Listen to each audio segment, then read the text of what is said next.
Hey everyone, welcome to The Ambulators, a Deadwood podcast. This is the first of many episodes on what I think at least is the greatest television show of all time. I'm saying this out of earshot of my daughter, who would kill me for saying that it's not Twin Peaks. Fortunately, she doesn't listen to this podcast at all, so I should be okay. Anyway, David and I are huge fans of this show, so we're devoting a whole bonus episode to every episode of Deadwood for our beloved Patreon supporters starting today. We wanted to dive into this show much like we dive into a movie or a work of literature that we love, and Deadwood is literature, it's art, it's philosophy, it's psychology. It's dirty and funny and impossibly well written and well performed. So we're very excited about this. We'll be releasing these episodes on our Patreon feed every off Tuesday, the ones we don't have main episodes. This first bonus episode is free for everyone. We think it's a good one and that the others that we've recorded already are even better. We're loving this so far. We think you'll like them too. So if you've never seen Deadwood or you want to do a rewatch, join us over at patreon.com/verybadwizards. Subscribe at the $2 tier and you'll get all of our Deadwood episodes. Okay, let's get to the episodes. Hope you enjoy, and fuck us all anyway for the limber dick cocksuckers we are.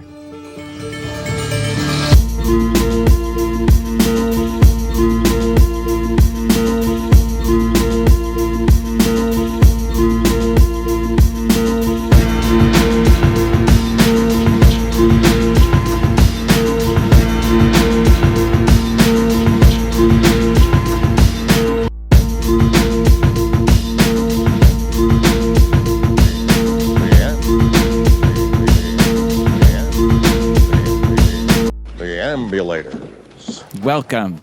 This is going to be a series of episodes that we are going to do on, I think, unquestionably one of the greatest television shows. And in my view, it is the best show, Deadwood. And, you know, I don't know, we should have maybe talked about this before recording, but is there anything we want to call this series? Yeah, You know? yeah, I don't know. I was thinking that as you started talking as well. I don't want to do this one, but something like Very Bad Hoopleheads or... very I bad will cocksuckers. say the ambulators. The ambulators. That's such a good. It's done. The ambulators. Awesome. I love it. Yeah. So you already said it's your top show of all time. It belongs on any top list, and I genuinely think that if you have watched all 3 seasons and it's not on your top 10 list, then we would have a problem. Like, I don't think I would. You're an ignorant cocksucker. You're fucking cocksucker. I forgive people if they haven't watched it. It is not my number 1 show. I think it's my number 2. And I think The Sopranos is still up there. And the only reason, well, maybe 2 reasons. One is that I like the individual dive into psychology of The Sopranos. Like, I think that's great in a way that like scratches an itch that I have. But I think maybe more it's a completed series from beginning to end in a way that Deadwood never got to be. But that does mean that there are shitty Sopranos episodes in a way that there aren't Deadwood shitty. Like, there just aren't shitty episodes of Deadwood.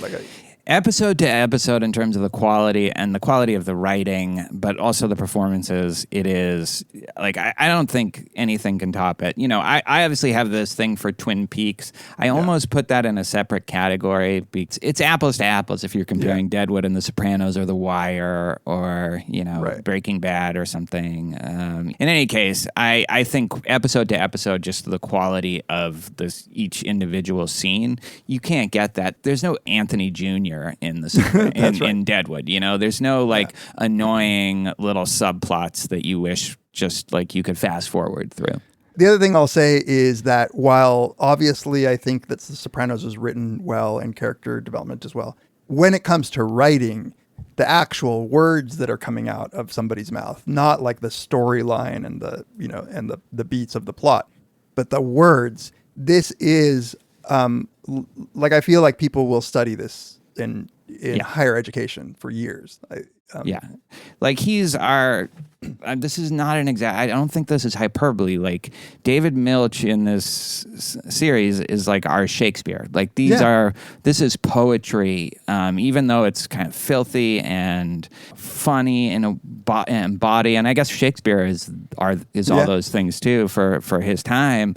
But like he really is just an updated version of that. The artistry of how he just crafts lines, and he would kind of famously do it. He had a bad back, and he would like lie on the floor and like just dictate the scripts to people right up till the last minute before they were shooting, and everybody loved it. That's funny. He was Hearst with a bad back, like about Milch. Huh? That's so interesting. I didn't know about the back issues.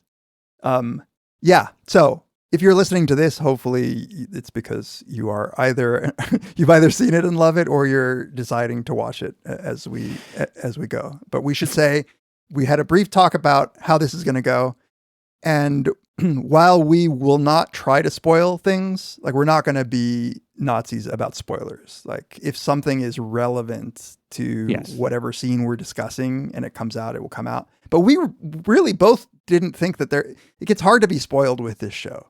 Like, I agree. There are events that happen, but some of them are historical, and you could know about them already. Weirdly, it's hard to spoil this. I think it's philosophically also just such an interesting show, and it really is just about the complexity. There's no show that portrays the messiness and complexity of ethical life like this show does. Unlike The Sopranos, where ultimately these are bad people and they're doing bad things. Here, it's never that simple. It's never even like, oh, this is an anti-hero that it's weird that you're find yourself rooting for or something like that. It's like, no, these are really tough, both from the level of the act and the level of character that, My dog is the villain right now. The anti-hero. I know.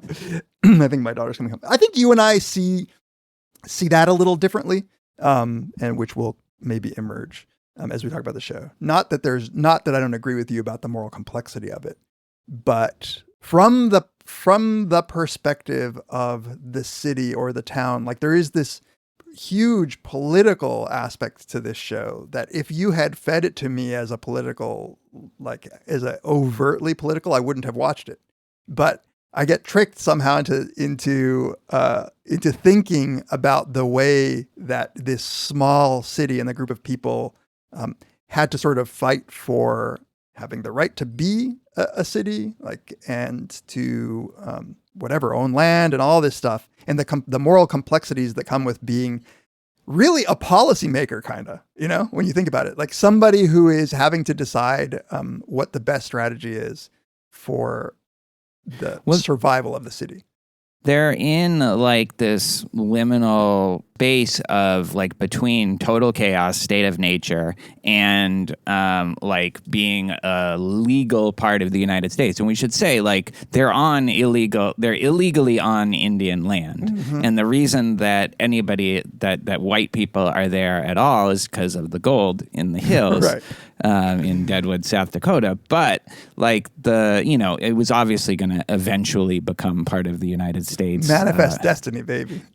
Yeah, exactly. Right. Spoiler, it becomes part of the United States. I think that's what's so, like people say this is about communities growing from chaos, that's, and we start close to chaos, but not quite there. Like I said, I think it's in this transitional period, this kind of purgatory between being just the wilderness beyond the frontier and just another fucking U.S. city in the 19th century. Like, that's what's so interesting, and that's what's so charged about all of the plot and drama in the show.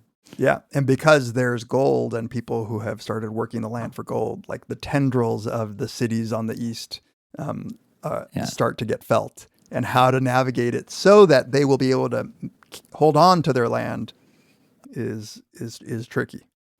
It takes a lot of negotiation, a lot of nuance. And this is what I mean about the messiness and complexity of it. It's and Al, even in these early episodes, I was really trying to play the long game and will sacrifice quite a bit for for his long-term interest more at first, but then I think over the course of the series he starts to not just be thinking of his own interests. And there's so many interesting dynamics between the stakeholders in the show like that. I'm excited. I'm super excited to start talking. And we should say that we were going to do the first two episodes at a time, and then when confronted with just the greatness and the density of each individual episode, we just decided to go episode by episode, and we're going to try to record a lot of these motherfuckers, and especially over the summer when we have some time. But our goal is to get through season 1. So I hope you're watching along, even if you've seen it. The last thing I'll say before we jump into the plot is I have my bourbon in front of me. Do you? There we go. I have a 4 Roses small batch. I rarely drink during episodes, but I'm going to sip it. Yeah. The New York dude. Like the New York dude. Like Brom Garrett. Great character. Not maybe long for the show, but okay, let's jump. Please watch this show. If we have done anything to earn your trust over these 10 years, I really think people will like this show. Yeah. And I don't know how you feel about subtitles, but subtitles help me on this show to see the language. But if not, rewind. I do feel strongly about subtitles, but the other way. Yeah. I was never been more proud of my daughter when she told her friends, if I make a movie and you watch it closed captioning, I'll never speak to you again. Well, I mean, that's very ableist of both of you. So let's go do what you want. I have tried my best to raise an ableist daughter. Let's start with scene 1, the opening scene, which is stuck in my memory. What is one of the most powerful opening scenes of any series? Definitely. And what we see is Seth Bullock, who is the sheriff in Montana. He's a sheriff. Has arrested a man for horse thievery, a crime that in the West was often punished by death. And he's incarcerated. He's in this little jail. And he's going to be hanged, apparently, but he's going to be hanged legally, except for that there is a crowd of drunk people who were apparently the victims of the thievery who want to pull him out and lynch him right then and there. Yeah. And this is our introduction to Seth Bullock, who realizes that there's a lot of people, there's very few of them, and so he's gonna execute the man right then and there to do it legally. He's gonna hang him on under the color of the law. Yeah, holy shit, man. Yeah, what? Yeah, it's such a great scene because I think it sets up so many of the themes of the show. It's again, the moral complexity of this is really interesting. He stole a horse.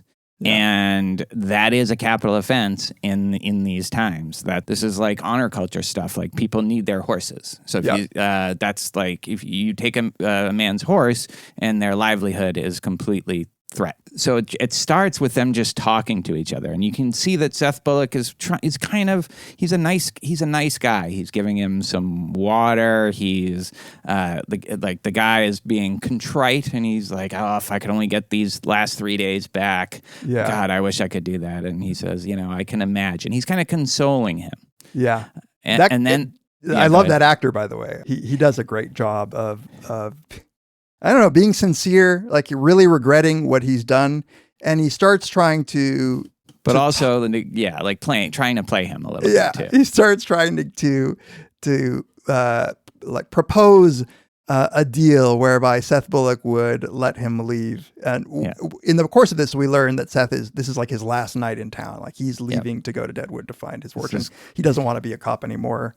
It's going to be his last act as a sheriff. Yeah. So they're doing this kind of small talk about, and you can see that the prisoner is kind of he's trying to shore up the courage and also the strategy of proposing a deal, because he knows that Sheriff Bullock is going to Deadwood, and that Deadwood is this town with no laws, which he's like, God, I would love that. And he's, but they're doing the small talk. And then he says to him, I'd like to suggest an idea to you, sir, that I pray as a Christian man that you will entertain on its own fucking merits.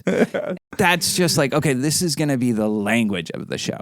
You know what I mean? Like, going to be like both just almost impossibly eloquent, but also just people are going to be saying Filthy. fucking and cocksucker and cunt and all of that constantly. And they're not insulting words, right? No, that's just how they talk. And there's something so beautiful and poetic about it. Yeah. Yeah, you're right. The language of that trying to make a deal with Bullock is great. And also we get that Bullock is a man of few words. He's like clearly a man of action.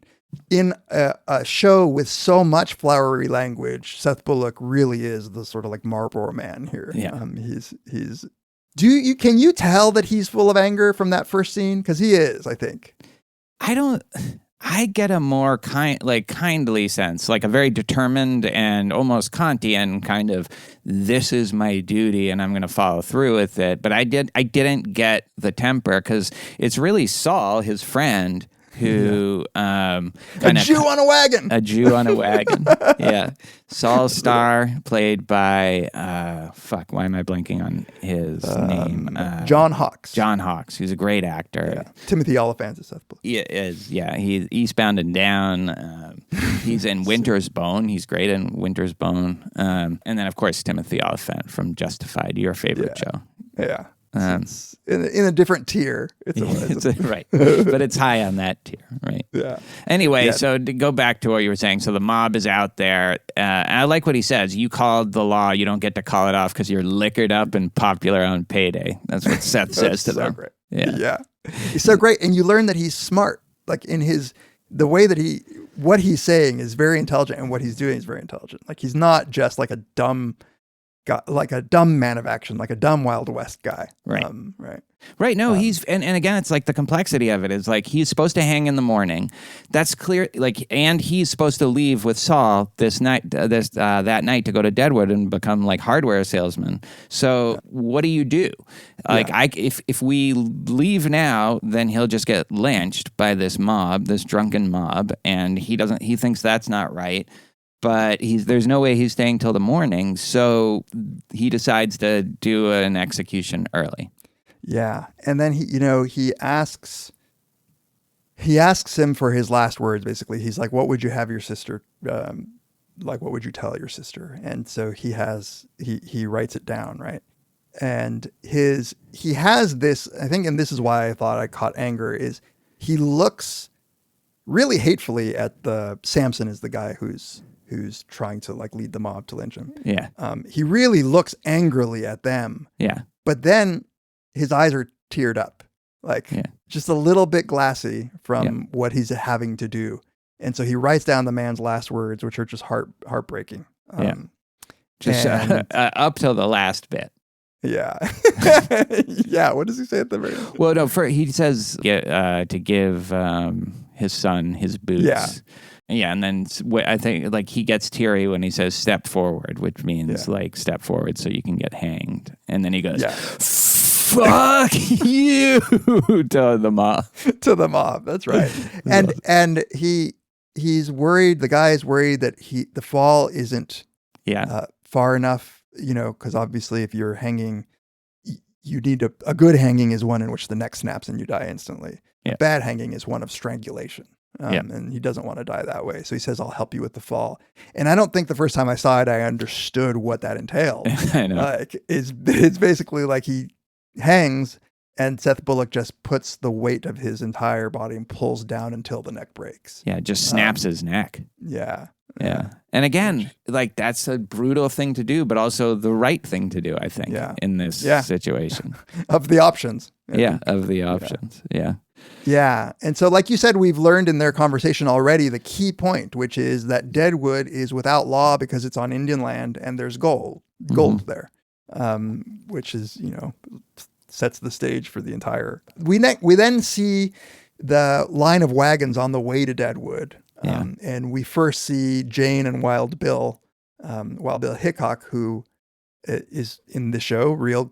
Seth Bullock was a historical. Most people in the show are actual historical figures. Yeah. And then there's some. I think creative license. Alma Garrett isn't. Brom Garrett also isn't. But almost everybody else is based on a real figure. And Wild Bill Hickok is famous, but like I'd never heard of Al Swearingen or Seth Bullock before. Yeah, me but neither. They were real. And Calamity Jane, who's never called Calamity Jane in the series, I don't think. But but we meet her because she's with Wild Bill, and we immediately get the dynamic that's going on. In fact, the dynamic between Jane, Wild Bill, and then Charlie Utter, who we meet later on, is Jane is just kind of starstruck and kind of in love with Bill, or kind of just devoted. Like her heart is devoted to him. Yep. So it's just slow, and there's mud, and there's a wagon that's broken down.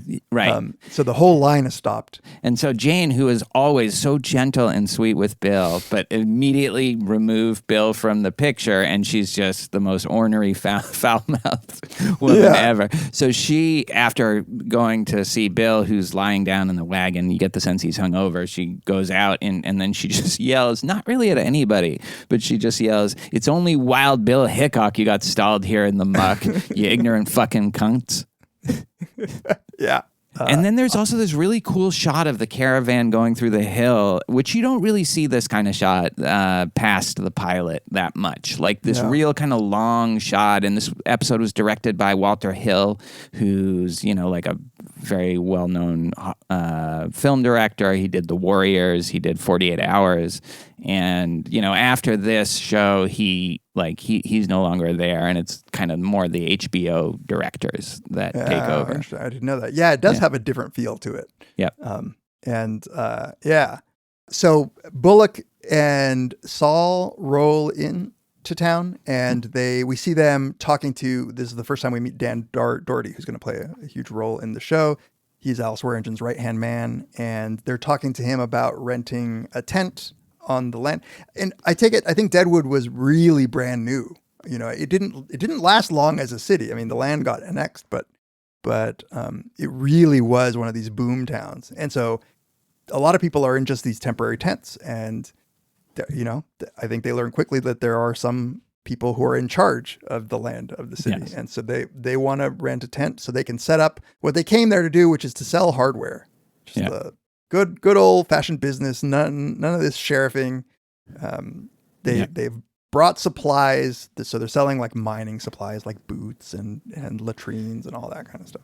And Saul Starr as the Jew seems like he is kind of built for this kind of merchant trading, Exactly. He digs it. Yeah. But Seth Bullock is not. And Yeah, we get some great like bit of awkwardness when Bullock has to be the one sort of selling the wares. Yeah, that comes. Yeah.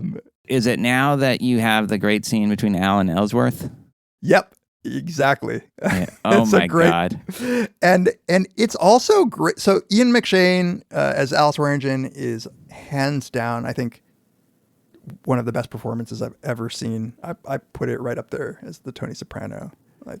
He is amazing. I love how they set the stage, so Ian McShane is British.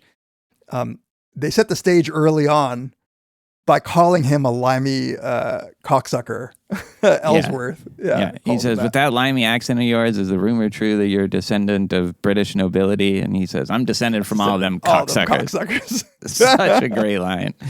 Just so like if you're not all in on the show by then.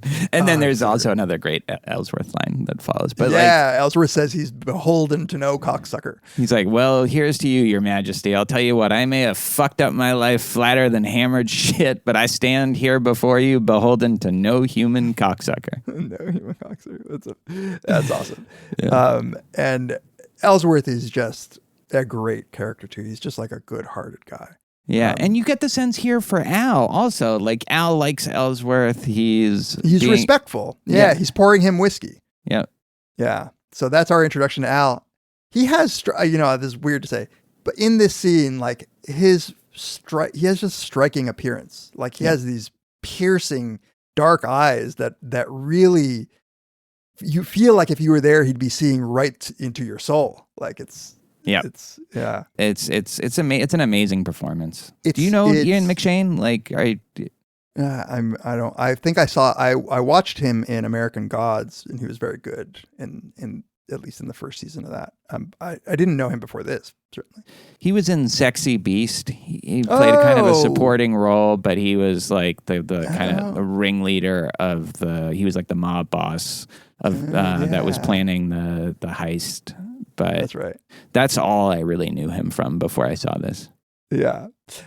So when Ellsworth says that wonderful thing that he's working a paying gold claim, that not the U.S. government saying I'm trespassing or the savage fucking red man himself or any of these limberdick cocksuckers passing themselves off as prospectors had better try and stop me.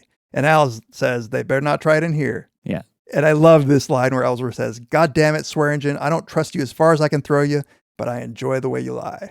Yeah. And it's just- But and it's funny because like I don't get the sense that Al is lying there, you know, like no, but I think it's an important thing that Yeah. it sets the stage for. So he calls them "you conniving, heavy-thumbed motherfucker," because what he just did was he gave Al the gold that he Right. had prospected, and so Al weighs it and Right. gives him money and Right. credit in the bar. So it's kind of like Ellsworth knows that he should be wary as a Yeah.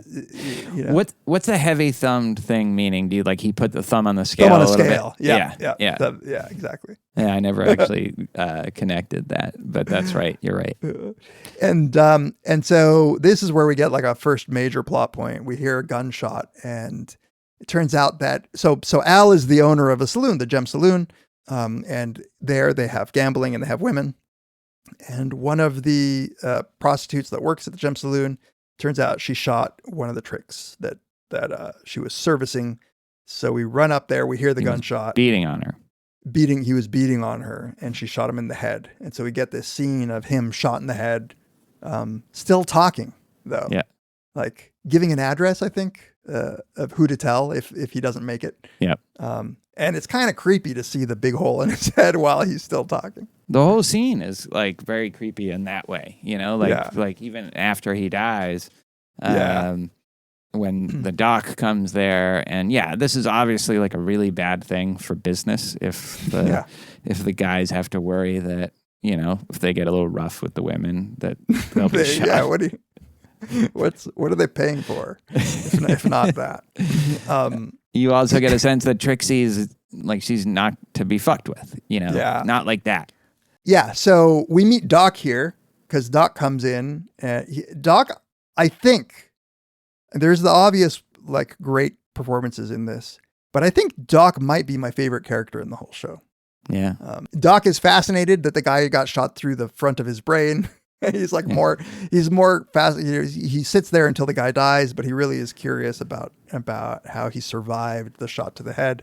Well, one thing I wanted to say about Doc in this scene is he's a little different, I feel like, in this scene than he is in the rest of the series. Like, he has these, like, these lines about, like, you know, first he's talking about the brain and how that's interesting, and that's what he would say.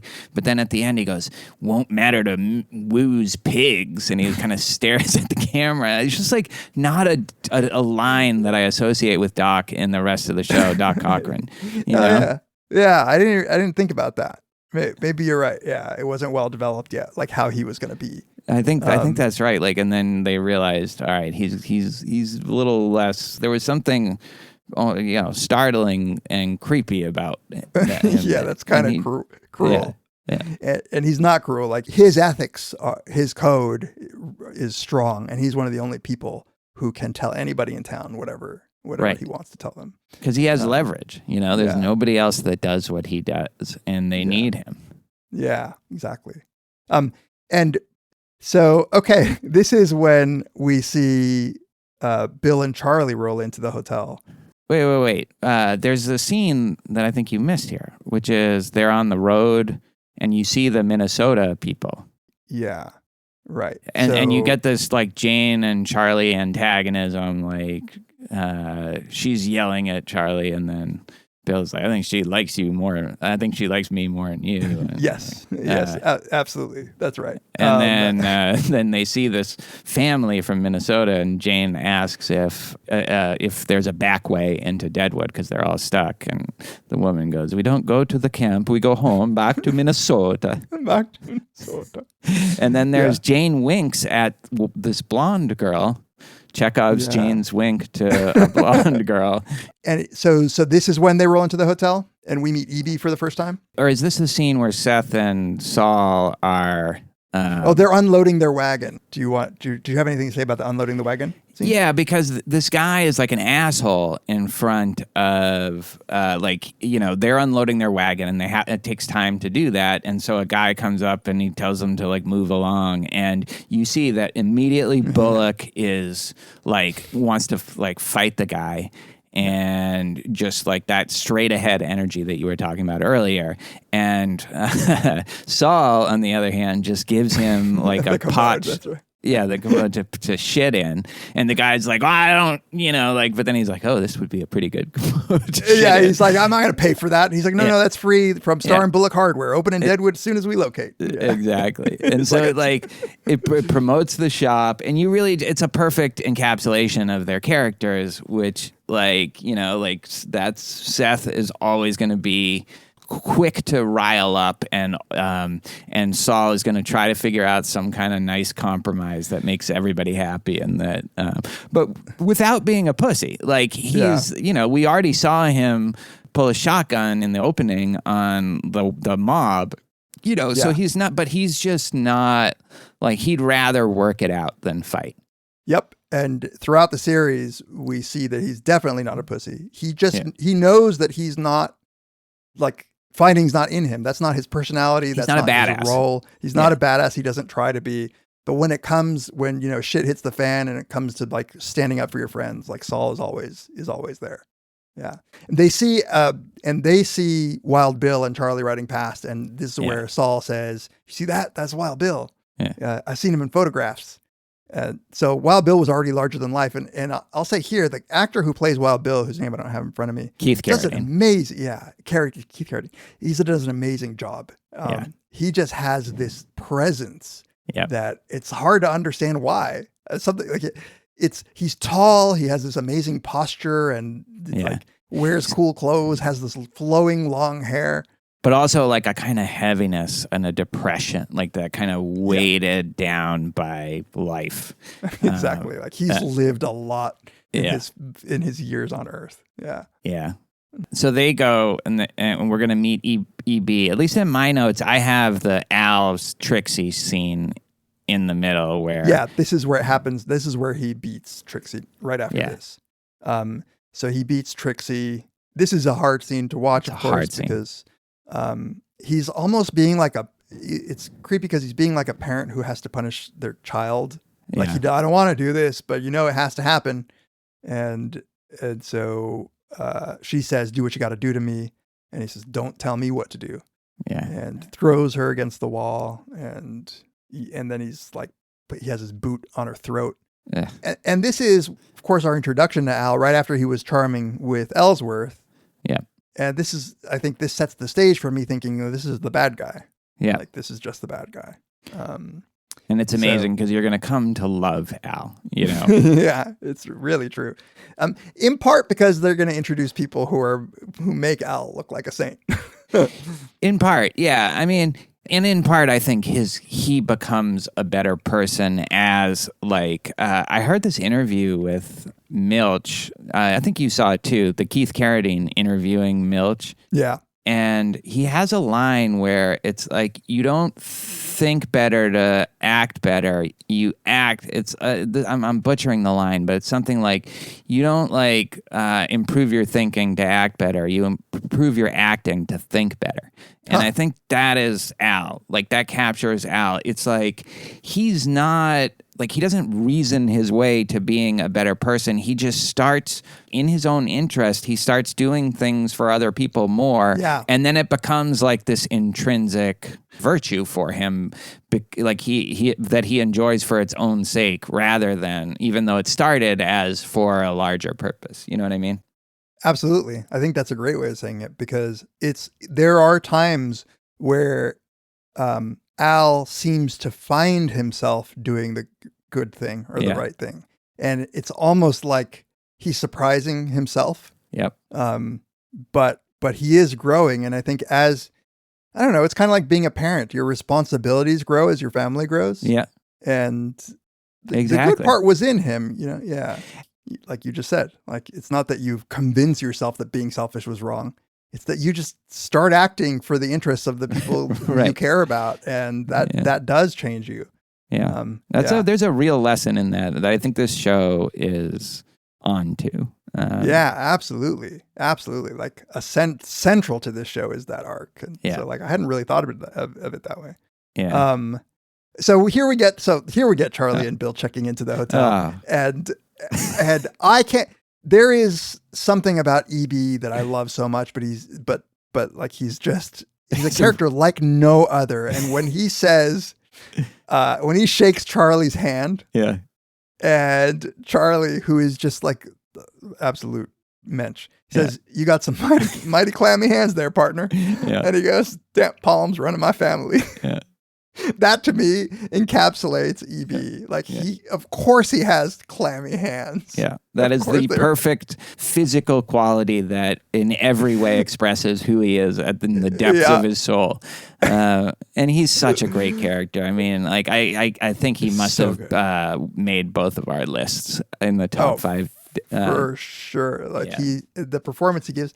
So Charlie wants to get 2 different rooms. EB says, sure, except for I can't do it tonight unless you kill one of the guests, which is just the wrong joke to be making to Bill. Because Bill, I think, already has a reputation and he has numbers, he has notches on his belt. Yeah. So and a warrant out for him in Cheyenne.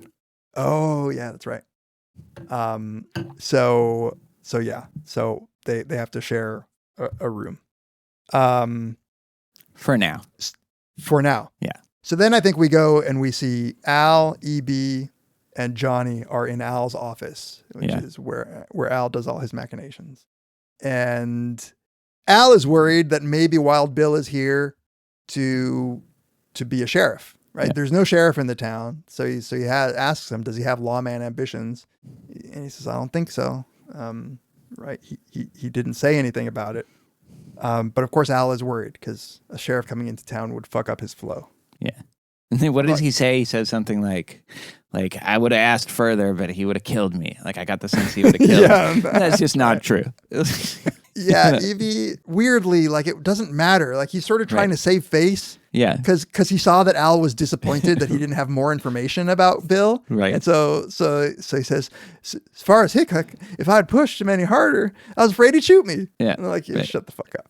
and like it never works. Like he has this like dignity, this kind of wounded pride that he sometimes tries to assert himself, but it never works. It just makes, like, I don't think it worsens their opinion of him, but it definitely doesn't improve it either. And they barely even like acknowledge that he says the things when he says something like that, This is a culture and a time period where, and this is what I loved hearing Milch talk about this, where your words really mattered a lot because it could be that what you said would get you killed. Right. So it's not as if what EB is saying is out of the question. It's just, it's not unrealistic like it would be nowadays. But he's obviously like exaggerating what happened. And he's already said stuff that makes it so that nobody will take him seriously. And that's the thing that, he always wants to try to get people to take him seriously and they never do. Yeah. Because, deep insecurity. He reeks of insecurity. Yep. Right. About this thing about like language, that is such a central theme in the show, and people will do all sorts of things to be able to just express themselves in language, like they will figure out ways to talk to themselves or talk to some artifact, as we'll see later. And the goal of it is to be able to express yourself. It's like that's how you find out what you think and what the right play is, and it is through the process of speaking and language. It's such an interesting aspect of the show. Milch is doing something like he's pointing to this deep human universal about the importance of language, but he's also using this historical time place as a way to is a time and a place where, as he said, the way it was your currency if you could use your words, right? Like it's not like people went around shooting everybody. And he said a lot of the people in that time period, if they were educated, they would have been educated by reading these like Victorian novels and stuff. So they would have used flowery language. Yeah. And whoever could speak most persuasively would acquire power through that. So the language just mattered deeply. And as you say, we get all of these amazing scenes. And I have a theory that I will wait to reveal about what's going on, what Milch is trying to tell us by having all these people talk to essentially no one. Yeah. Or no one, they're talking to themselves even when others are present, in some cases, like when Al's getting head. Yeah. When there's a literal head. Or when he's just getting his dick sucked. But like that scene, which comes much later in the series, but like he is literally doing it so that he can express himself without seeming, I don't know, like it's not that he wants her opinion or anything like that. No, not at all, right? It's just he needs a situation that allows him to speak. Like that's exactly right. Like he's using her as an audience. Yeah. But she can't fuck up the rhythm or else he'll get mad. that can't talk. I mean, this is one of the like, again, like that's an ugly thing in one sense. And yeah. So Al tells EB to go get Driscoll, and we'll find out who that is in a bit. And this is, I think, where Saul and Seth start selling their wares out in front of their tent. And we get another, so they start, saying like, whatever, boots, $5, like, come get it. This is where Saul is trying to convince Seth. Like Seth just doesn't feel comfortable being a salesperson. Like he's like, why do you think? Just because it's like it seems like these other people are beneath him, having to like pander to them or something like that. That's a good question. I didn't think of it that way. I thought that he just didn't feel comfortable because he's not a man of words, and it's like a weirdly vulnerable kind of thing to do.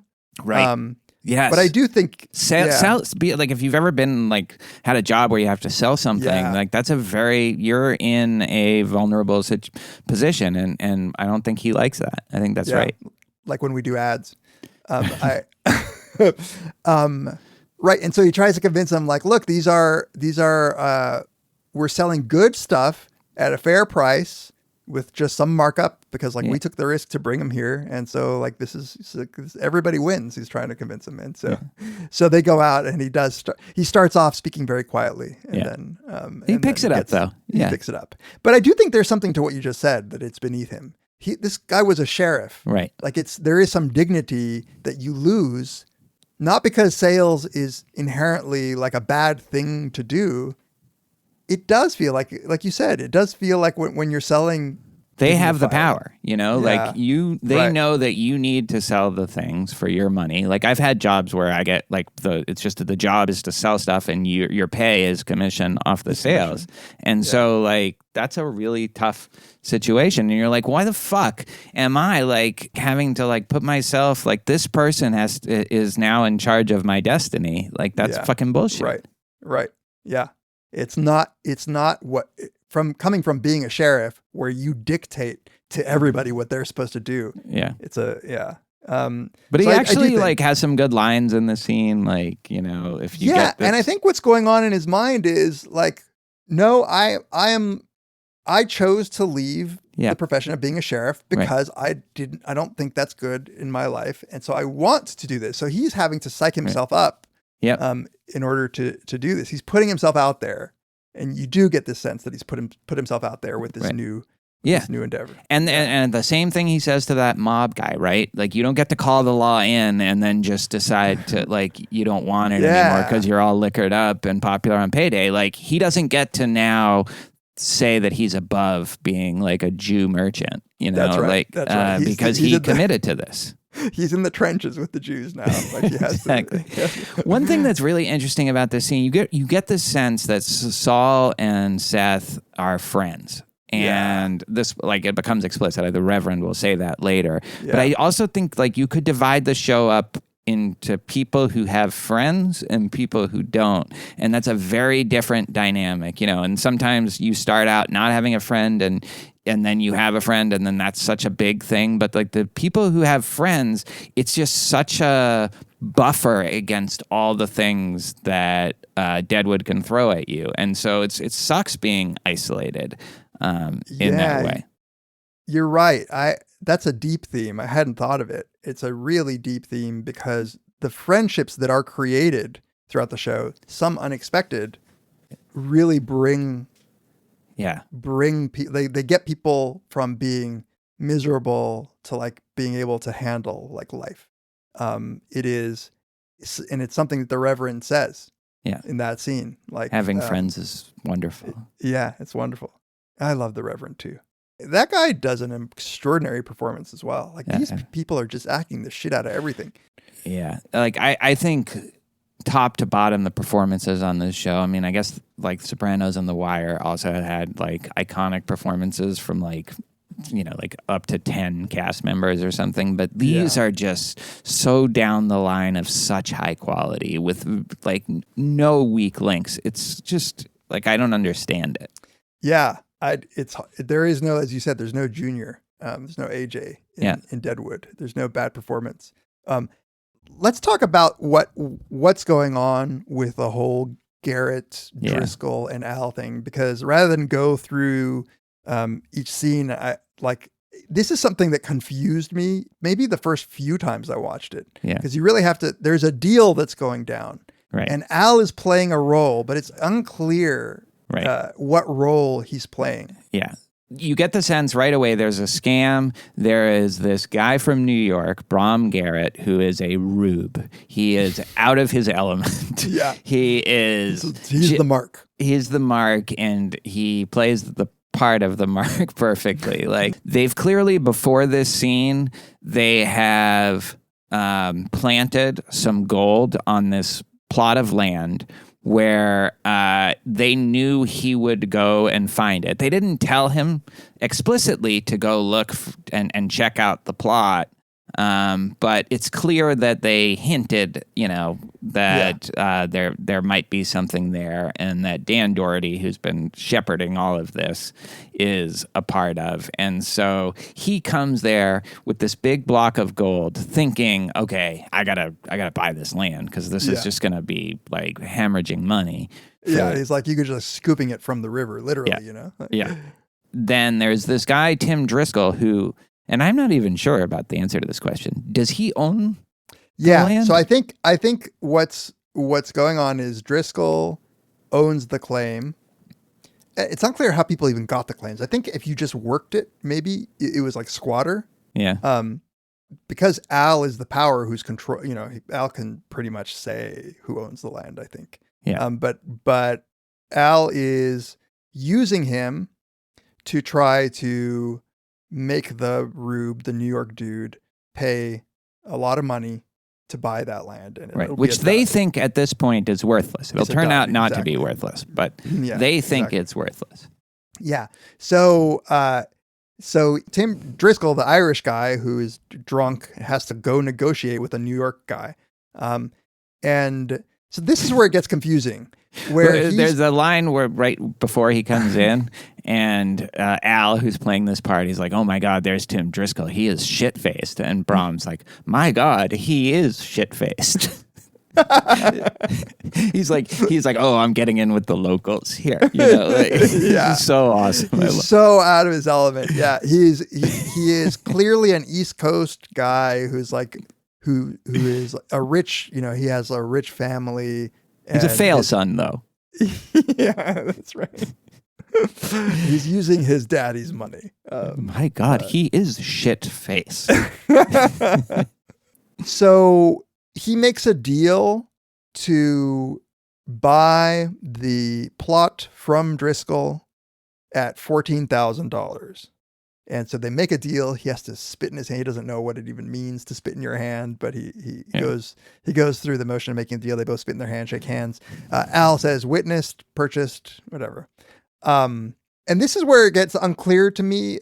Farnham is supposed to play a role. He comes in, and I think he was supposed to drive the price up, right? So from what happens later in the episode, it doesn't seem like he was supposed to do that. But you're right. This is confusing. Why was he there? If he wasn't supposed to do that, was he there at all? Yeah. So did his presence give Driscoll the idea of trying to get him up to 20? Well, he comes in and makes an offer, and he says, am I too late? And he says, yeah, I just sold it to this guy for 14. So maybe that's what it was. He wants to. He's supposed to make Garrett feel good about the purchase. Yeah, or he actually got there late and was supposed to make a higher offer so that the New York dude would make a higher offer. But it seems like Al wanted it to be $14,000. From what happens later in the episode, that's the sense you get. So I thought that Al wanted the price to go up, but EB was supposed to come in and make a different offer. I think because didn't he get mad at EB for making it for 16,000? He got mad at Driscoll for trying to raise it at all. And when you watch the scene, like Al is like, no, we have a deal already. Now it's true that he's like, you idiot. Like the first few times I saw this, I thought Al just wanted it to get up to 20 because why not? But then you get the sense in the later scenes that Al doesn't want that because he thinks it'll bring in the Pinkertons from New York if they sell it for too high a price. And so... So I think that what's happening is because from a later scene where EB is trying to explain to him, he's trying to defend his actions for having not used the right number that I think Al had instructed him to use. Because I think the fear was that if it went over 20, then he would have to wire for money, and that's when the Pinkertons would get involved. But to get him just up to 20. I don't think so because he says, here's the line. I'll tell you, Al, you could have knocked me over with a feather when he bid up. Did you see me staying on the path? Which isn't true, but when he bid up, what was the path? Nobody ever bid up over $20,000. No, but what was the path that he was supposed to? What was he? I think he was like. I just thought of this because I've always been confused by this, but I think he was supposed to be there and be like, "Oh, is it too late to offer it?" And then it was like, "Too late. We already sealed the deal." And then now Brom Garrett feels like, I just beat this guy, and so he can be happy about it. No need to contact anybody. No need to tell anybody because it's $14,000 of like worthless land as far as they're concerned right now. And that's fine. But if you go too high, this shows Al's like long-term thinking, then you're going to bring in a lot of shit, which turns out to be true. Yeah. So the role was just to make him feel good. But I think so. Yeah. By coming in and offering more money though? That's weird. Right. Like, just make him satisfied so that he could go back to Alma and be like, like I narrowly. Yeah, exactly. Yeah. Which he ends up doing anyway, but, they went too high. That's why Driscoll gets killed, is because he did that. Yeah, so what happens is he reopens negotiations because Evie comes in and says another number that's higher, and Driscoll is like drunk, and he's like, oh, cool, let's see how high I can actually get it. And that's what's playing with fire because Al knows that if it gets too high, then he's going to have to go to get to his daddy in New York and get more money. And that will raise the alarms. So Driscoll gets killed for this. Later in the episode. Yeah, later in the episode for doing that. Okay, it is confusing. It is. It's very confusing. It's also not clear to me still who does Al Swearingen own the land? Does Jim Driscoll? Does nobody own the land? I don't know. Yeah. But now Brom Garrett will be able to use his gold mining skills to scoop it out of the river. He just came out for an adventure, right? Yeah. Like he brought his wife out for like an adventure, and it's just like a kind of pitiful the whole time. God, it's funny, but you feel bad for him because like I would probably be like that, and it's sad because he's dragged his wife, who already seems she's like a laudanum addict, which is essentially like heroin, right? It's opium, yeah. It's tincture of opium, like in alcohol. Yeah, but like when he goes back to her and is like, banish all headaches, spit in your hand, Alma, and then like is telling her about the story. He's like, you should have been there. And she has this line like, yes, I've already begun to imagine it. And you know that she already knows that he got conned. Like, you know, it's yeah, she's clearly more savvy than him, but she's like dulling herself. Right. You know, yep. But before that, there's a scene at Tom's bar. Yeah, not all. Bill wants to play. He wants to get in a poker game, so he gets back to playing poker. You're already seeing Charlie being uncomfortable with Bill playing poker because the whole plan, as we find out, is for Bill to come and work a claim and make some money for this wife that his new wife, and then bring her out.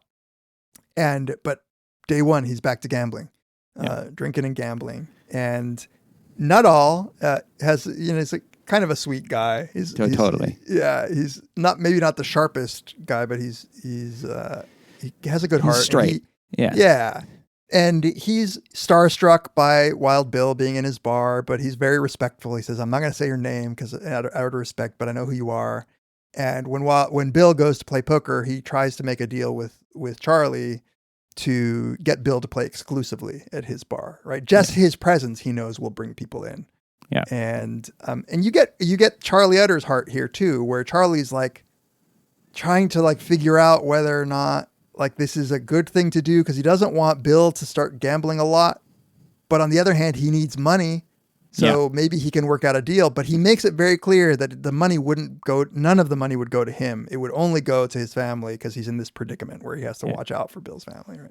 Yeah. And again, this is another case where you have friends, and like they're clearly such good friends. And, what happens to Bill later is going to is going to remove that. And that's like a kind of leaves a hole. Yeah. By the way, one of the things I wanted to say was one of my favorite lines too was when Bram goes and tells Alma, he's like, spit in your hand. Yeah. And so she does it. And he's like, that's the way they make a deal. And she just very dryly says, does everyone dry their hands afterwards? Yeah.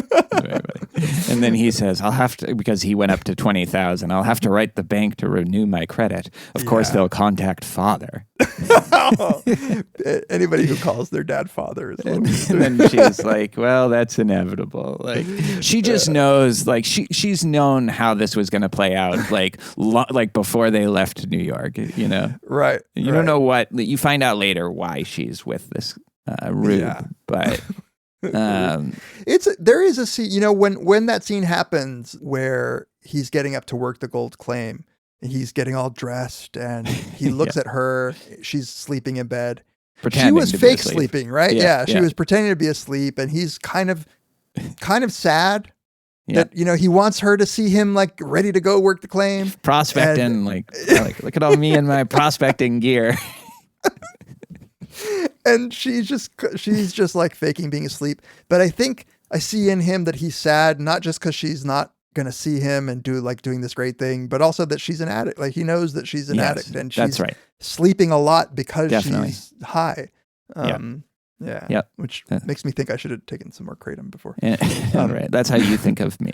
I'm sadly, you're like, go out, in your like psychologist outfit. And meanwhile, I'm just like chewing on like edibles and like snorting out the last of the kratom and like licking the last bit of bourbon. So one of the things I'm struck by is how many characters we meet in this episode, which is, by the way, shorter than how long we've been recording. but that was inevitable. Yeah, we meet Wu very briefly because Doc takes the body. So Wu is the Al of the Chinese section of the town, right? He's like the boss. We don't know much about him yet, but we do know that he owns pigs, and that if you want to get rid of a body in Deadwood, you feed him to Wu's pigs. Yeah. And so the Doc, you're right, it's a little different. Like the Doc later on wouldn't be the one taking bodies to Wu. No, definitely not. Right? yeah. Like, exactly. Yeah. There is this one thing in the bar that I don't think we noted, but speaking of meeting people, is yeah. we meet Jack McCall. Yeah. And like, this isn't a spoiler. Jack McCall, like, I think anybody who follows like the West is someone who shot Wild Bill Hickok. No, and in fact, I think weirdly this is a case where it helps you to know the historical facts, because he's being very creepy, knowing that that's the fucking guy who's gonna take out Wild Bill. Exactly. Like, Jesus, like he's just a nothing, and he's an insecure nothing. Yeah, what does he say? He has a line. This is the moment Bill walks into the bar and he says, "Let me say one thing before anybody opens their mouths. I'm going to say no more on the subject and I'll be through for the fucking evening." I'm not impressed. You know? Like, and obviously, like, this is not the kind of guy who's going to say no more on the subject, no matter what the subject is. Like, he's just this insecure. He's like the dark side of EB. He's like if EB was actually like, instead of being harmless and kind of pathetic, was actually somebody, you know, like. Right. If he had some violence in him. Right. Like, or, yeah. Because he's also repulsive and like, you know, he has that kind of just repulsive and like palpable insecurity that like vibrates off of him. Yeah. One of the things we didn't mention resentment. about EB is EB's outfits are hilarious, right? He's always trying to dress like some weird, he looks like a vampire, but like some weird upper class, but they're dirty and like have holes in them, like his clothes. It's so great. Yeah. Like every aspect of the show, the set designs, the costumes, like every aspect of this show is just so great. So this is where we get the scene with Driscoll and Al, where Al gets, where they're, they're like wrapping up the deal. Yeah. It's incredible. So he says, so Al is clearly, they had a deal, that Driscoll would get 30%. I think you're right. I think this must have been Al's land, and he was using Driscoll to sell it or something like that. So the deal was that Driscoll was going to get 30% of the money, and Driscoll, I think this is the fatal flaw. Like, he has the balls to ask for 30% of 20,000. Yeah. When their deal was to sell it for 14,000, and drunk Driscoll had reopened the negotiations and gotten it up to 20, and he dares to ask for 30% of 20. Yeah. And Al says, "No, what's 30% of 14?" He's like, "What the fuck?" He's like, "Who told you to take him to 20?" And so basically just gets intimidated by Al. He says, "Fuck, I didn't know. You could have said something." He says, "Fine, okay, 4,200. Like, just give me that." And then Al is just stone cold. And so Driscoll's like, "Well, fine. What do you suggest?" Right? Like, if you're not happy giving me the 30% of the original agreed upon, and sorry, Al says, "What do you suggest?" And he's like, "Fuck, I don't know. Like, if I knew you were gonna be in this kind of mood, I just wouldn't have come up here." He's like, "Let me just have like 500 in cash, and we'll talk about this whole fucking thing later." You know, yeah. And then Al says, "Fine. What do you want? Cash or credit at the tables?" Yeah. This guy is in. He's already into Al for whoever knows how much. So Al says, like, "Are we holding markers against this guy?" Yeah. And yep. So finally he's like, "Fine, okay. Like, just give me credit against the fucking markers. Just let me hold $20. That's so sad. I actually felt bad for him, you know, because he goes and down from like 8,000 and a piece of fucking pussy. $20 and a piece of fucking pussy. Then EB says, like, "I tell you, Al, you could have knocked me over with a feather," when he bid up, which is just so not true. But and again, like, Al just looks at him, like, Al a couple times just looks at people and they already know. It's a great introduction to the power he has in this town. All right, here's where we meet the Reverend, who's talking to Saul and to Seth, and they make a deal for the Reverend to watch their tent at night, which makes sense, right? Like, you're in a tent, there's no locks or anything, so, and they have all of their merchandise, so they need somebody to watch it. We don't even know he's a Reverend, but he agrees. He's this just really meek sort of guy, sort of soft-spoken. He's meek, but not. He also will stand up for, like, he's not scared of people. Yeah, he's not meek in the bad way. He's just sort of like a soft-spoken. And He's and gentle. he's gentle. That's the right word. And so we find out that he's working something during the day, and then at night he watches merchandises, and then on Sabbath he preaches Christ. He preaches Christ dead and resurrected. Yeah. And they're like, oh, that sort of weirds them out. And he says, like, the Lord is our, when he sees that Seth and Saul are friends, he says, the Lord is our final comfort, but it's a solace having friends. Oh, God. And then he says, like, I know from previous experience or something like that. So he's sort of admitting there that he's alone here. Yeah. But that he knows what, and he's so sweet and positive about everything. They tell, like, Saul tells him he's from Vienna, and he's like, wow, it's wonderful where people come from, It's like, he wants friends. Like, he exudes this like desire to have a human connection, but nobody's really giving it. Like, all of these people in this town have come here. They're either coming to seek their own wealth, like that gold is going to attract like the scum of the earth, or the people who are engaging in hospitality for the scum of the earth, right? Right. So there's not a lot of people. They're not coming here for religion. No, there's not a lot of people who are going to like reach out in friendship to him. But in the end, like, I think that he does have a community of people who care for him, including one of the nice things that you even see, I love about Saul Starr and the actor's performance, is when he talks to the Reverend, he has this kindness on his face too. Yeah. And I think that the Reverend from that point on really believes that Saul and Seth are his friends. Yeah. And Bullock can get more impatient with him, but also can change. And this is, I think, a good part of Oliphant's performance. Like, he can change to that kind. Like, he doesn't, like, he gets mad at himself if he snaps at the Reverend, He's like, right. Patience is not a virtue that Seth Bullock has. No.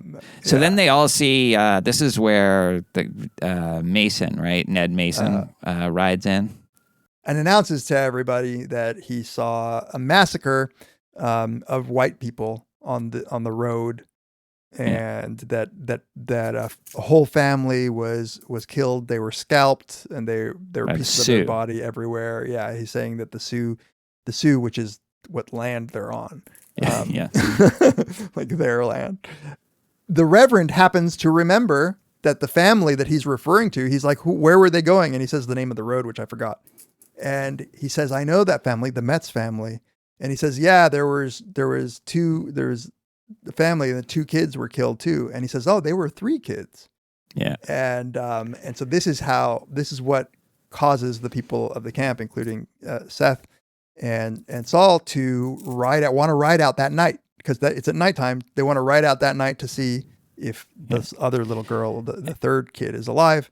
Once he reacts to the news that there was a 3rd kid, once Ned Mason reacts to it, Bullock already knows, just in that first interaction. Yep. And then he says, you probably need a drink. And he takes him to the bar where Wild Bill is, because he wants Wild Bill to come out with him to, he's already playing that game. He was already planning that? I think so, yeah. You do notice that Saul, when they take him to the bar, Saul he doesn't want to ride out that night. He's like, no, I'm going to stay tonight. And Saul uses the public forum as a way to like say very loudly, so you mean you saw a whole family massacred? There might be a little girl out there and you don't want to ride out tonight? Yeah. And of course that gets, Bill agrees to ride out. And this is where we meet, I think this is where we meet Merrick. Is Merrick? This is where, like, there's a scene before they get there where we meet Merrick. And this is also the next interaction between Jack McCall and Wild Bill. The outdrew. This is the interaction where he says the outdrew. So obviously we learn that Bill sucks at poker. And this is why Charlie is so sort of heartbroken. Yeah. Like you said, Bill has this heaviness about him. He's even though he came out here to work the gold, he's drinking himself and gambling himself to a slow death. Like it's sad. And losing and having like being shit talked to by the scum of the earth, like exactly. Jack McCall. And like Jack McCall does this asshole thing where he pretends to lose the hand, but then it reveals that he wins it. And he's like, I drew the greatest gunfighter in the world. And then that goes too far. Like he was willing to put up with a lot of shit from Jack McCall, but when he says that, he's like meaning the third eight, and then he makes him say it, and you can see right there that the seeds of violence are planted in Jack McCall right there, because he just emasculates him by just making him articulate the words, "I meant the third eight. Third eight is what I meant," right. and it's just yeah, that's right, and I don't know why I'm mentioning this. There's something about his teeth that creep me out. McCall has terrible teeth. So you just know he's spewing bad breath while he's talking shit to Wild Bill of all people. And he's drunk, but it's not even clear if he were sober that he wouldn't be the slimy asshole shit talker that he is. Yeah. And Bill just he might be drinking himself to death, but he is not to be trifled with. Like, there is a line that you can cross with him, and Jack McCall crossed it. Yeah, and then and then we meet Merrick, and he's like speechifying. We may have seen him earlier, but he's talking about like how Deadwood will one day be welcomed within the bosom of America or something like that. Doesn't bosom mean tit? Yeah. Yeah, and it's kind of important background information where they're talking about the massacre at Little Bighorn, and we have a treaty with the Sioux. We, meaning the United States, has a treaty with the Sioux, but they might rescind the treaty and annex the land, and be taken into the bosom of America. So now they get, what's his name? Ned Mason and Saul and Seth get there, and you find out what happened, and he's still sticking to his story that it was the Sioux that did this, and there might be another like girl who's missing. So everybody in Tom's bar is like, all right, well, let's go out there, and Ned Mason doesn't want to. He's like, I'm going to put my scalp out there, and then Wild Bill is like, I'll guarantee your scalp.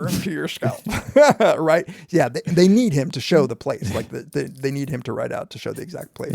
And then Merrick's like, I'd be honored to ride with you, infirmities permitting. Yeah. And it turns out that he was like the real Merrick was this sort of like hypochondriac character. That's great. Yeah. he totally is. And then you see a kind of bromance or father-son kind of surrogate thing developing between Bill and Bullock here. Yeah, too. It's really sweet. Two men who can't show emotion. Yeah. But they both know that Mason is full of shit. He's like, story don't hold water. And they both realize this.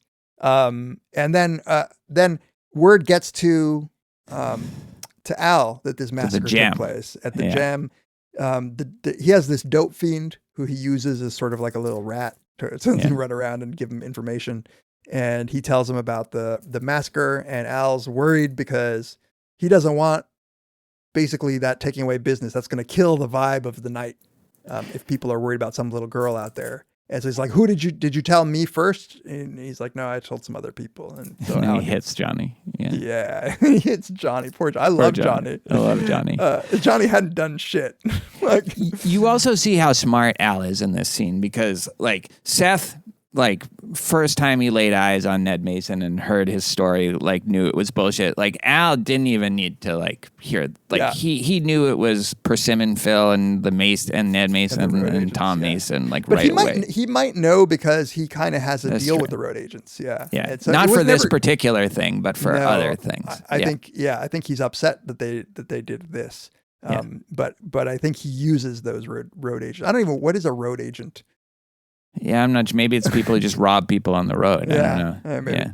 So Al has to basically like save business for the night. He has to go out there and give his own speech. And he's like, he has this moral indignation about how like this is terrible. And sure thing, like what savages I say, killing the white man.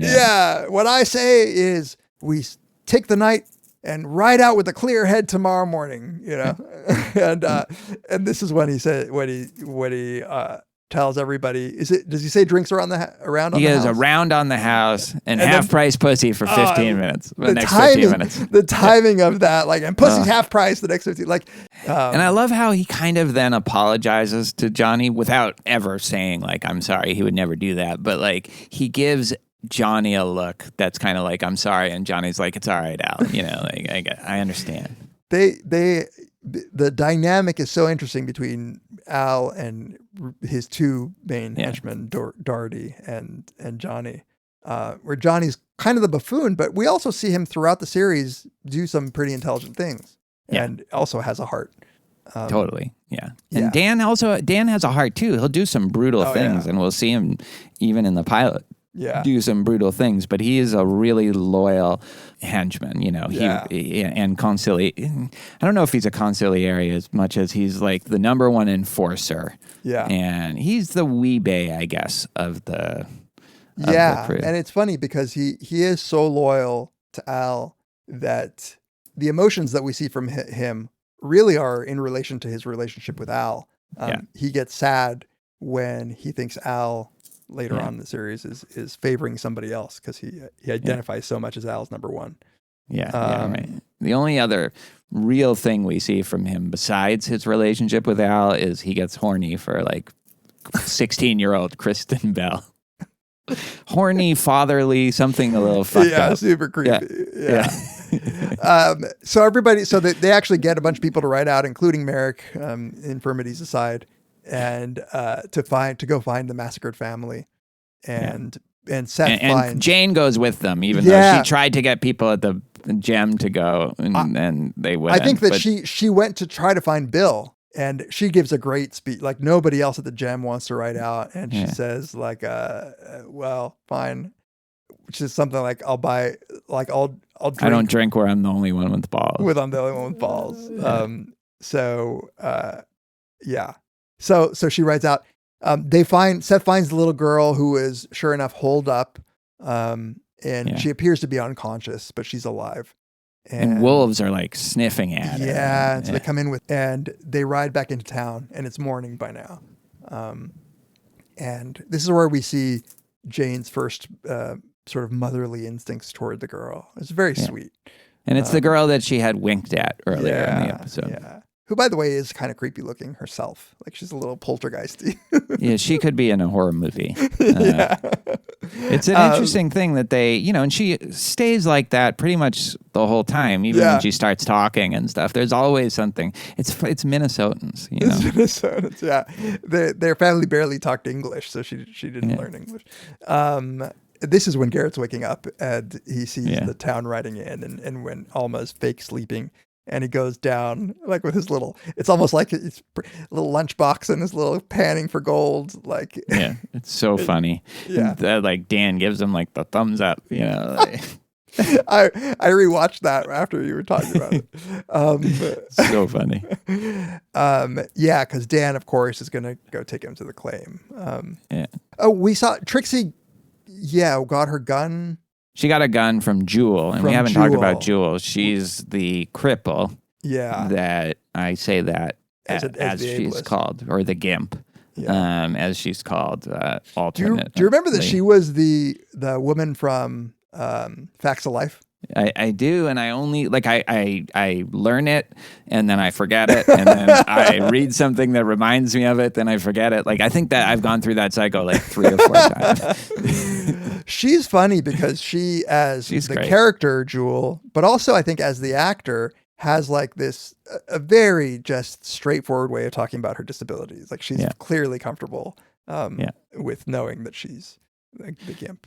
And she's a pure soul, I think like even though Al is mean to her, you get the sense that like the whole, like she wouldn't be working there if Al didn't feel something for her. And Al has a soft spot for the vulnerable that we'll learn later about his brother. Do you think even in that brutal scene with Trixie that like you got glimmers of Al like already kind of caring for Trixie? Yeah, I was looking for it this time. And I do think so. I think you see that he cares. But I wasn't sure whether my knowledge of the future events like made me see more into it. But I think from the beginning we see that he cares about Trixie. And she's or else the he would have bottom killed bitch, her. right? Like she is the bottom bitch. She's the head girl of the. I think he would have killed her. I think Dan says something along those lines because he tells Dan to kill Tim Driscoll, and at first Dan's like, "Why should we kill him? He's harmless." Like Trixie is like a lot more. Yeah. There's the real danger, like way more than Tim Driscoll. But so that just signals that like Trixie would be dead if he didn't care for her. Yeah. And then so Trixie's been through some shit where she got beaten by the guy, she shot him, and then gets beaten by Al. And she's sitting at the table with Ellsworth. This is great. And Ellsworth is being so sweet. Do you have the words up? Well, I only have the like he's talking to her. He says he's willing to pay just $1 to hear her, just to listen to her like bit because she's all beaten up. And then she says, "I don't have anything to say to you, Ellsworth," because she's a little bit of she's got a sharp edge to her too. Yeah. Even though I think she gets that he's being a nice guy. And then he has one of the great lines of this episode: "Fuck us all anyway for the limberdick cocksuckers that we are." And right before that, she says, "What I got on my chest don't concern you, Ellsworth." And then he looks and in her cleavage, there's a gun. Yeah. And like, I don't think I caught that maybe the first time around. Yeah. And I think we're supposed to think she's going to kill Al. She's going to kill Al. Yeah. Yeah. Which I didn't really get. Neither did I thought she was just rebelling by getting a gun, even though because he took away the gun. Yeah, but when Jules says like, "For in case like men beat on you," like I think that's like Al had just been the guy who was beating on her. Yeah. So right.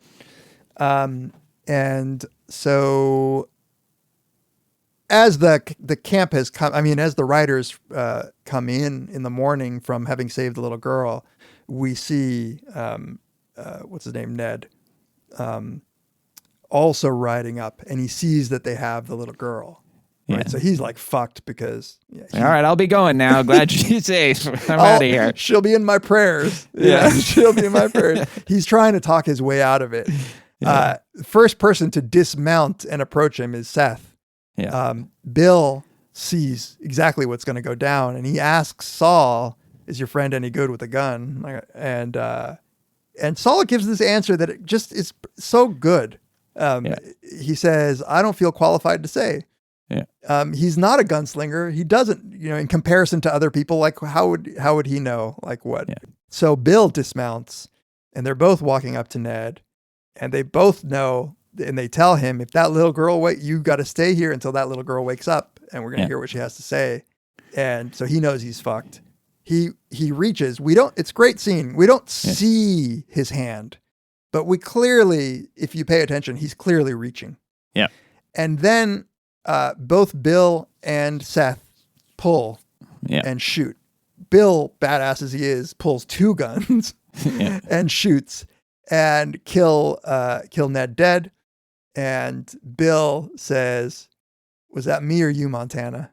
Yeah. And Seth replies, so great, says, "My money would be on you." That's and then you get the sense they are now connected. They're now connected. That's right. Because they were the 2 to step up. They were both former lawmen. They know what's what. And he's already nicknamed him. Giving him, and that for men, giving somebody a nickname, it means like you guys have a little crush on each other. You're practically fucking in like the most platonic You're curious about it. And I don't know if this matters to you or not, but I always kind of was unsure whether he was just being humble by saying, "My money would be on you," or whether that was the case. And actually, this time I rewatched it slow, like I watched slow frame by frame, and they do make Bill draw faster. Yeah. Okay.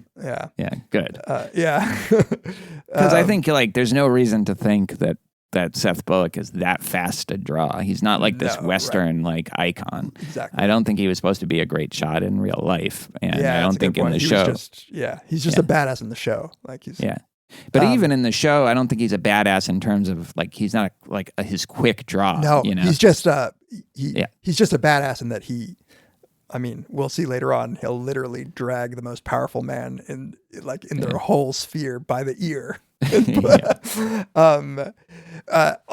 the way, Alma has woken up and she has her version of wake and bake. Like she sees what happened and She sees what happens, and she's clearly like mesmerized by the action of like Seth and Wild Bill like taking down this murderer. And then from her point of view, it cuts to seeing her husband, and this is actually when he shows her like the pan, and Dan's like so eager.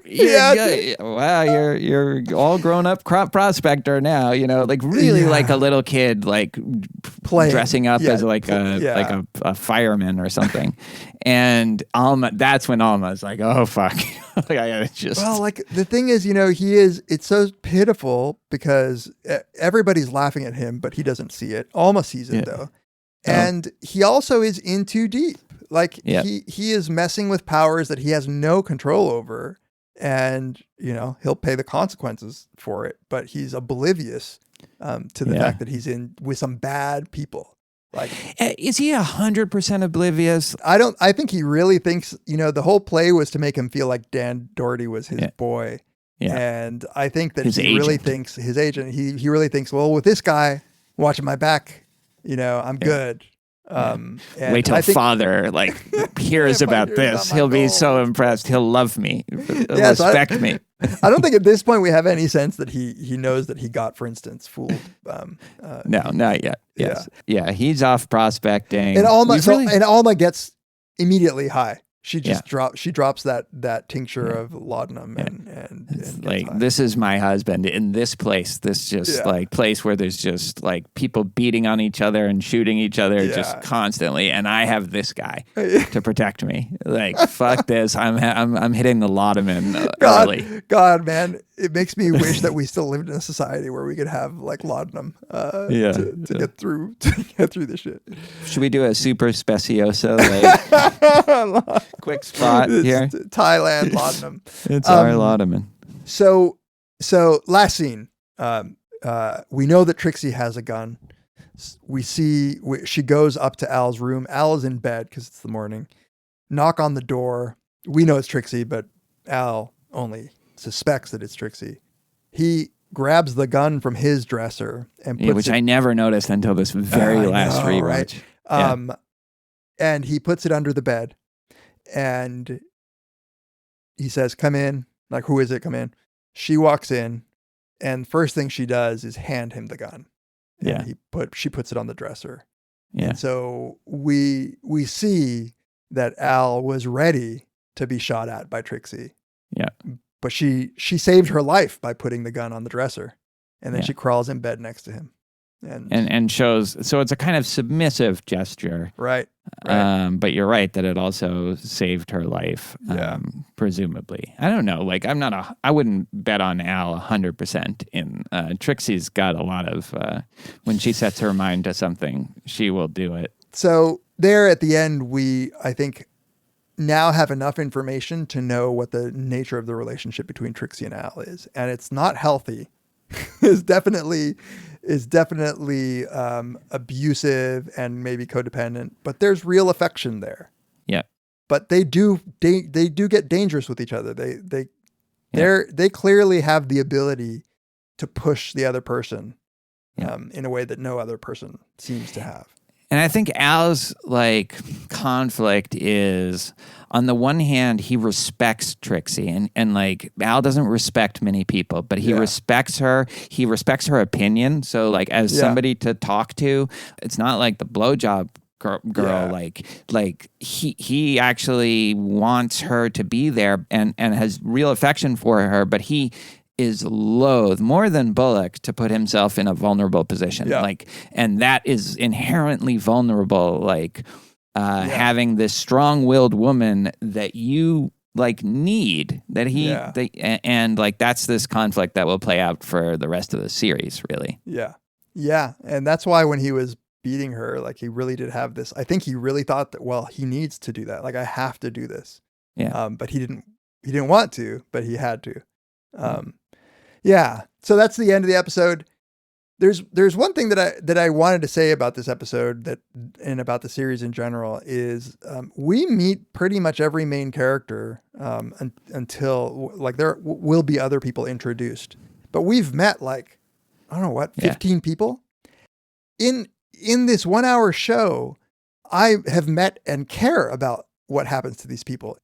When you say they'll be studying, like Milch's writing, and I also think it comes through in the performances too. Like you get their essence already in these opening episodes, with the possible exception of Doc. You know, and maybe because we don't really see much of Alma Garrett, you know, like other than that she's a little savvier than her husband. Yeah, but even that, the ability to give us that that she is the one who knows more in this relationship. This is sort of a fool's errand, and she's numbing herself to whatever's going on. A lot of what we see later will be more and more numbing of herself. But you get like that Dan and Johnny are devoted to Al, you know, and that they're like this family. It's amazing. Yeah. And I don't know how it was done, whether this was a pilot that needed to get picked up, but it's just so much of what becomes the show is already there from episode 1. I don't know. 2 hours. I think we're gonna make these more concise. Yes, we have to. All right. Well, we'll try to do as good a job in a shorter amount of time next time. But whatever. Like the show is so fucking good. Yeah, it's our enthusiasm. We're you know what? Give us the thumbs up like Doherty gave it to Bram for this first one. All right. Join us next time on The Ambulators. That will make no sense for people who are just watching it for the first time. I know.